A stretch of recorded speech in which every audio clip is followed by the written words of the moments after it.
ابو ذر ایک جوڑا پہنے ہوئے تھے اور ان کا غلام بھی جوڑا پہنے ہوئے تھا۔ سبب دریافت کیا گیا تو کہنے لگے کہ میں نے ایک شخص یعنی غلام کو برا بھلا کہا تھا اور اس کی ماں کی غیرت دلائی یعنی گالی دی، تو رسول اللہ صلی اللہ علیہ وسلم نے یہ معلوم کر کے مجھ سے فرمایا، اے ابو ذر،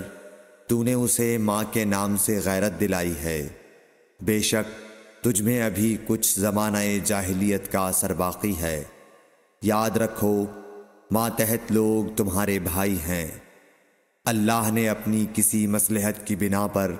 انہیں تمہارے قبضے میں دے رکھا ہے، تو جس کے ماتحت اس کا کوئی بھائی ہو تو اس کو بھی وہی کھلائے جو آپ کھاتا ہے، اور وہ کپڑا اسے پہنائے جو آپ پہنتا ہے، اور ان کو اتنے کام کی تکلیف نہ دو کہ ان کے لیے مشکل ہو جائے، اور اگر کوئی سخت کام ڈالو